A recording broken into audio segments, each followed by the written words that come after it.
بسم الله الرحمن الرحیم. درنو لیدونکو ستړي مشئ. زه نصرت الله میرزاخیل یم. تاسو له ملي نیوز څخه اقتصادي پرمختګ خپرونه ګورئ. د دې ونې خپرونه مو د افغانستان د ازادۍ ورځ 24 د اسد لپاره ځانګړې کړې ده. دا چې 4 کاله وړاندې اسلامي امارت په دغه ورځ پر ټول هیواد واک ترلاسه کړ او واک ته ورسېده او افغانانو ته په خوښۍ کې د ازادي ورځ ورکړله. دا چې د اسلامي امارت لوري په دغه 4 کلونو کې په اقتصادي برخه کې کوم بدلونونه رامنځته شوي دي او په کومو برخو کې کار کړی. د دې ونې خپرونه د همدې موضوع لپاره ځانګړې شوې ده. د اسد 24مه د افغانستان په تاریخ کې یو له هغو ورځو ده چې د تلپاتې بدلون نښه ګرځېدلې. په دې ورځ اسلامي امارت د افغانستان پلازمینه کابل ونیو او جمهوریت نظام نسکور شو چې په دې سره اسلامي امارت یو ځل بیا واک ته ورسید. په لومړیو کې نړیوالو بندیزونو او بانکي محدودیتونو د هیواد اقتصادي وده له خنډ سره مخ کړې وه، خو اسلامي امارت د اقتصاد محوره سیاست پر مټ وکولی شو چې دولتي ادارې له پاشل کېدو وژغوري. د هیواد اقتصادي ودې په موخه بنسټیز ګامونه پورته شو. د اسعارو په نړیوال بازار کې د افغانۍ ثبات او ارزښت وساتل شو.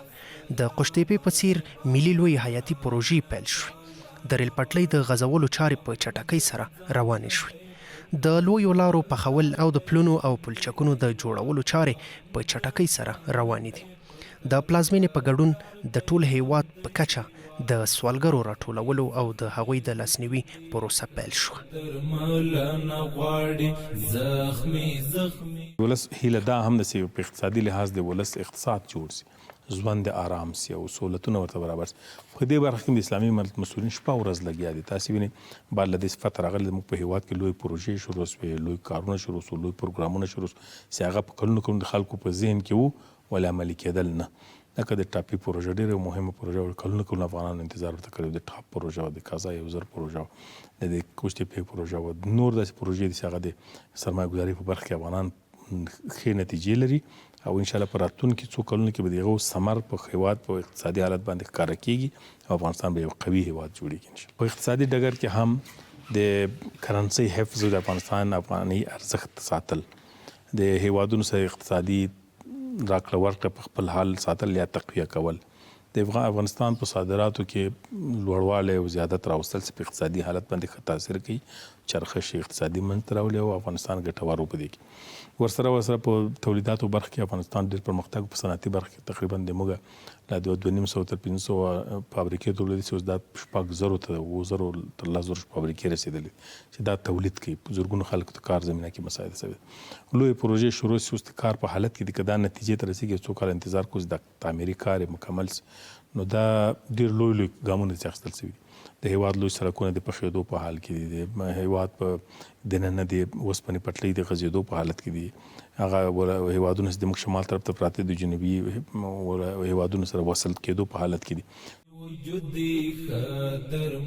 د اوبو او انرژي وزیر وایي په دغه 4 کلنه دوره کې یې د اوبو مدیریت او د برېښنا د تولید په موخه زیات شمېر لوی او وړې پروژې بشپړې کړي چې دا لړۍ لا هم دوام لري.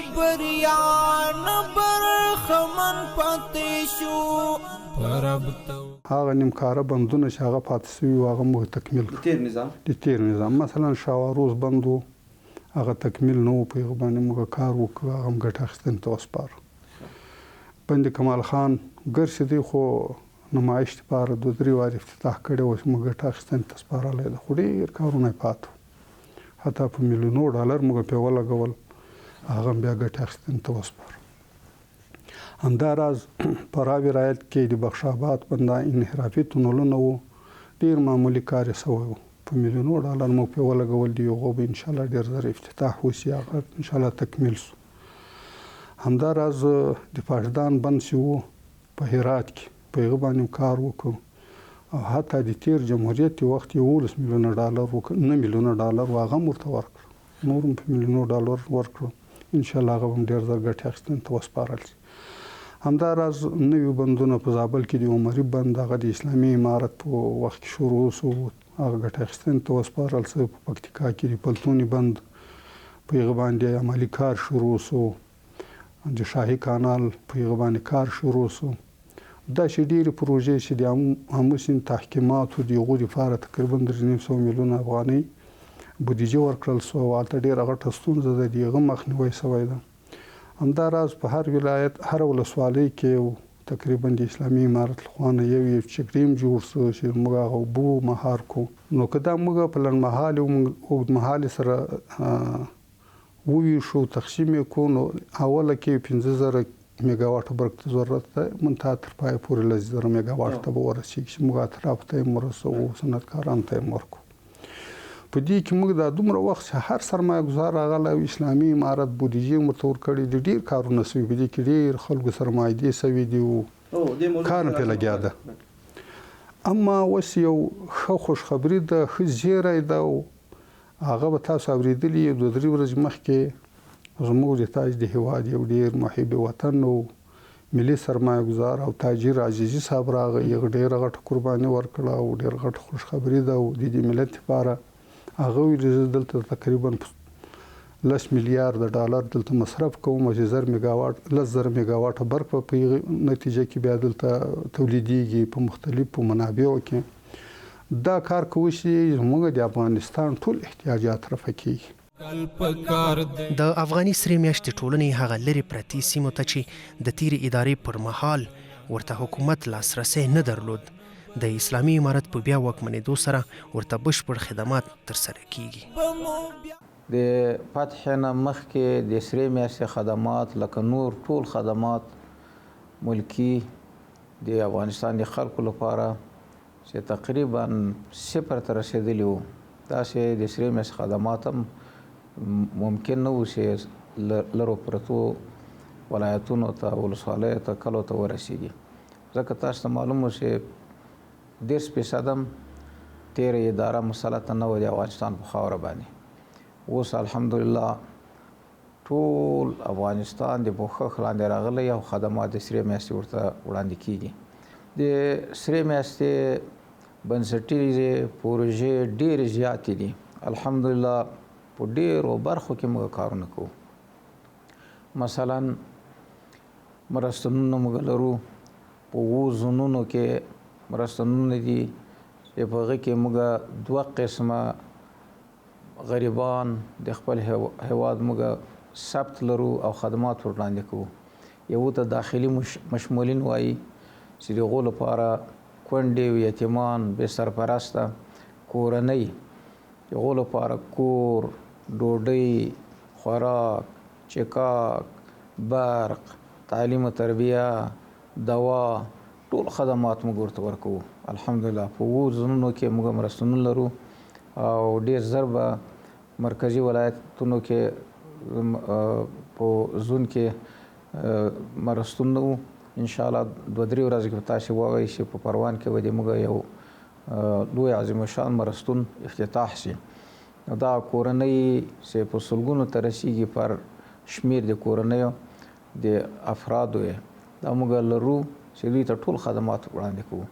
دوم خارجي مشمولین لرو چې هغو ته موږ تقریبا په زرهو کسان دي چې سوالګر راټولیږي، بیا د هغه یو میکانیزم له لارې د هغو تثبیت کیږي.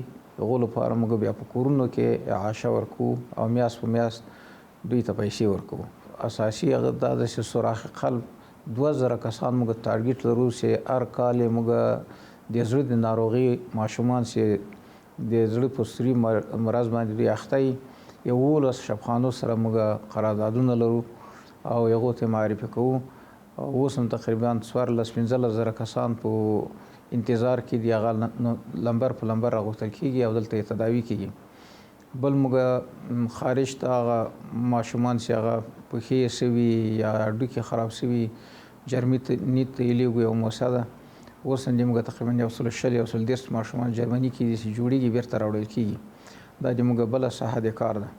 بله ساحه د کار د موږ حوادث دي، چېرته یوه پیښه کېږي هغه ته ځان رسوو. نو د موږ خدمات الحمدلله په ټول افغانستان کې دي. سیار کلینیکونه لرو، ثابت کلینیکونه لرو، مرکزي شفاخانه لرو. اوس په قلبي شفاخانه باندې کار شروع کړی دی. انشاءالله چې زر به د افغانستان په سطحه باندې یو د زړه د ناروغۍ لپاره یو بنسټیزه شفاخانه انشاءالله جوړیږي. د هیواد ټول هوایي ډګرونه چې په تیره اداره کې د نظامی موخو لپاره کارول کېده د امریکایي ځواکونو د وتلو پر مهال هغه تجهیزات او تاسیسات چې ویجاړ شوي وو د اسلامي امارت په بیا واکمنېدو سره ورغول شو.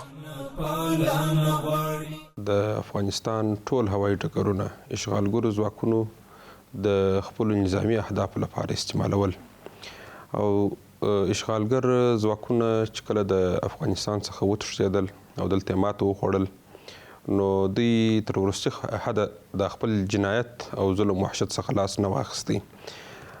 د افغانستان میدانونه چې د افغانستان لپاره یو حیاتي ارزښت لري او مهم سرحدي بنادر دي نو دوی د خپل وحشت او د ظلم په نتیجه کې د کابل نړیوال هوایي ډګر په شمول د ټول هغه هوایي ډګرونه چې دوی پکښې میشت وه ټول یې تخریب کړل، تجهیزات یې له منځه یوړل او دلته چې کومې زیربناوې وې هغو ته یې سخت زیانونه ورسول.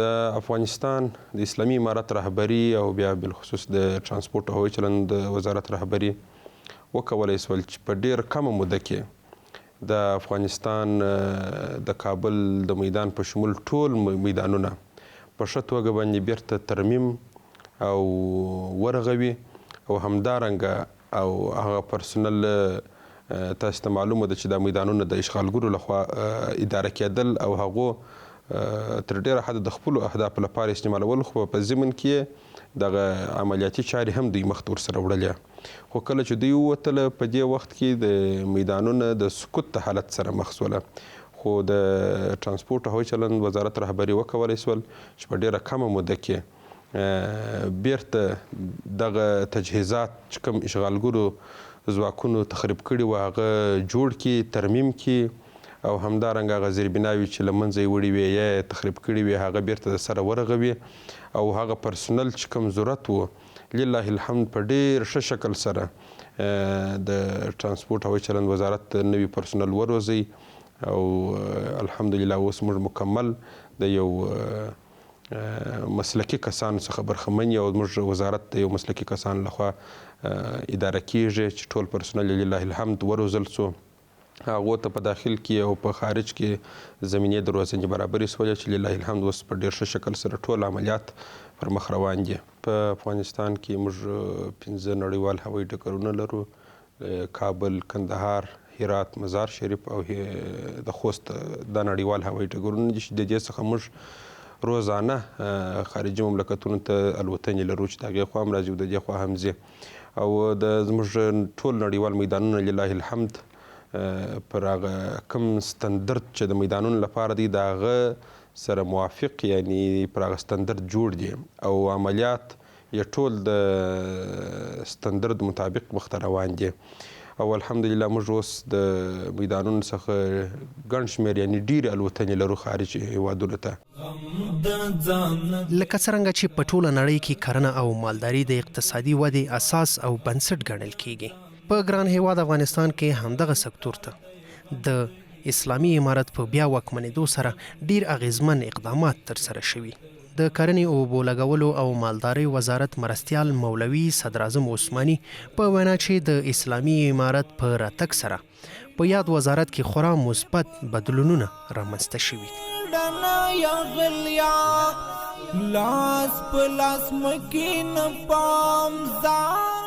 د کرنې او د مالدارۍ سکتور د انکشاف د ودې لپاره مونږه په ملیاردو افغانۍ اسلامي تمویل بزګرانو ته او خصوصي سکتور ته ورکړی دی ویشل شوی دی. د هغه په بدیل کې مونږ خپل هیوادوالو ته د کار زمینه برابره کړې ده چې مخکې تقریبا که مونږ دا ووایو چې د اسلامي امارت د فتح نه مخکې د چرګانو فارمونه 3000 اوس تقریبا 15,000 ته رسیدلي دي. دا مسله په دې کې په زرګونو خلکو ته د کار زمینه برابر شوې ده او د هغه غوښه چې افغانستان ته واردې په دغه مسله مشکوکه غوښې ورسره تقریبا نامعلومه غوښې په دې یخچالي موټرې کې راتلې هغه بندي شوي دي. په مقابل کې خلکو ته د میانو او د چرګانو او دارنګه مسله د غواګانو د فارمونو د ایجاد شوی دی چې په لکونو خلکو ته د کار زمینه برابر شوې ده.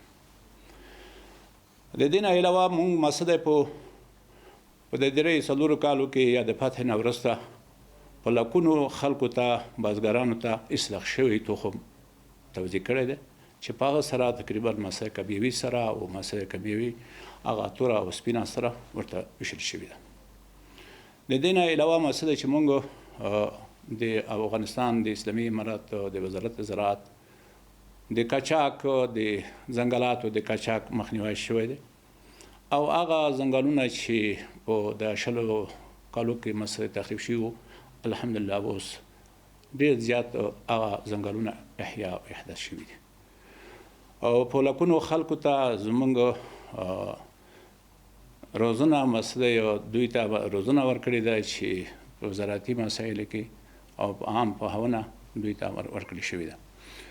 د دې نه علاوه موږ به کدا وایو چې په تحقیقاتي کرنیزو تحقیقاتو کې موږ مسله ډېر خلکو مسله لاسته راوړنې لرو چې په تحقیقاتو کې موږ مسله پرمختګونه کړي دي او هغه مقاوم تخمونه مسله او ورانټي غاني مسله معرفي شوي دي چې د امراض په مقابل کې او د تغییر د اقلیم په واقع کې الحمدلله تقریبا یعنی آینده د زراعت د بهبود لپاره یو غټ شوی.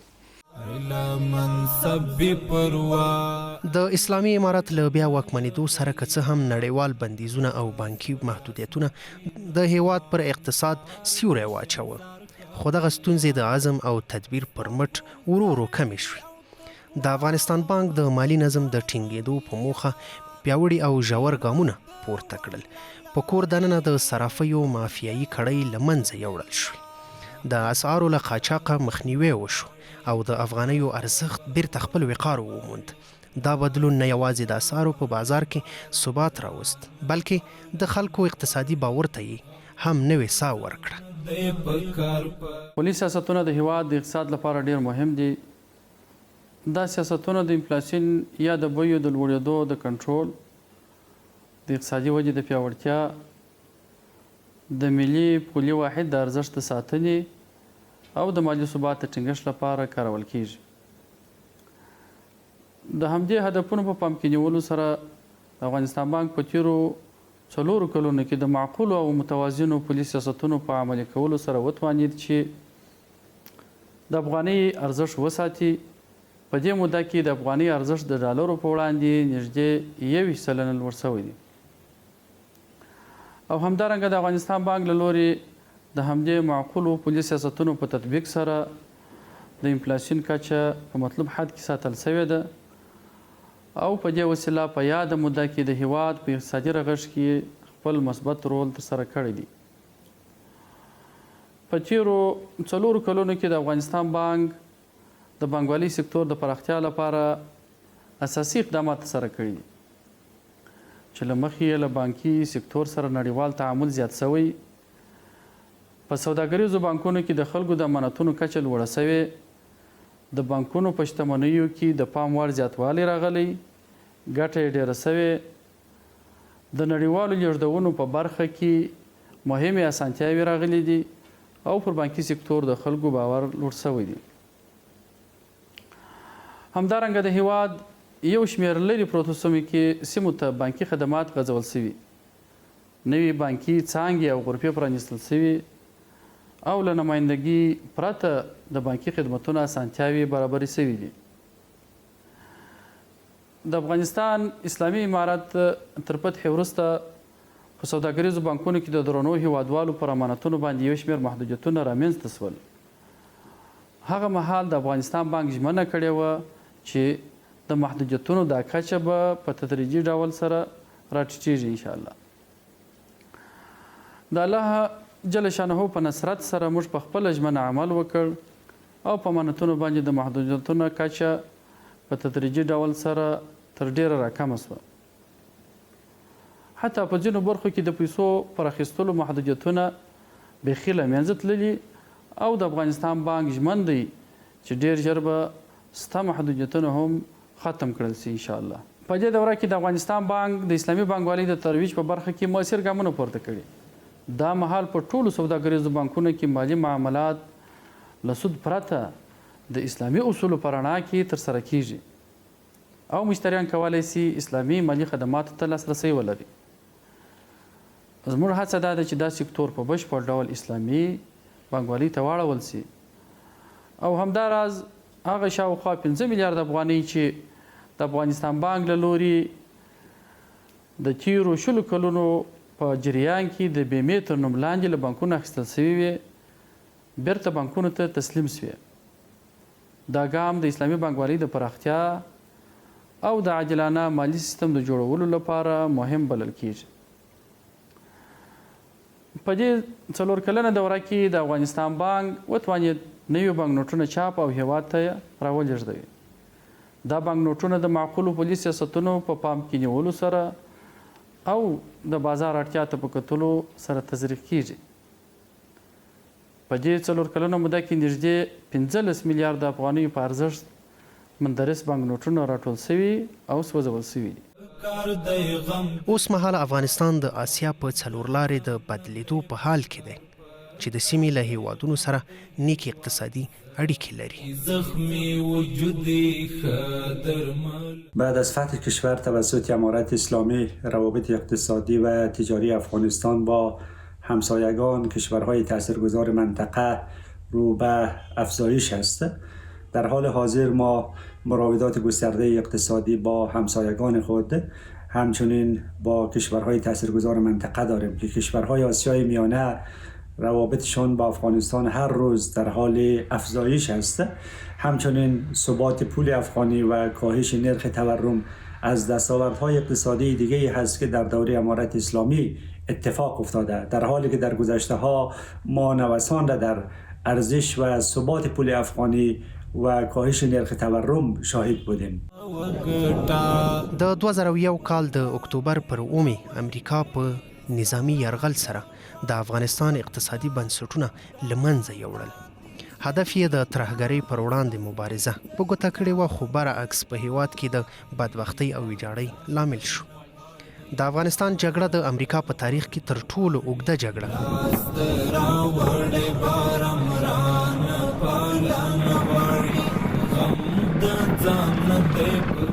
چې بل اخره د اسلامي امارت مجاهدینو او افغان ملت سرخندونکي جهادي مبارزې په پایله کې د 2021 کال د اگست میاشت کې وروستي امریکایي عسکر له افغانستانه ووت او اشغال ته یې د پای ټکی کېښود.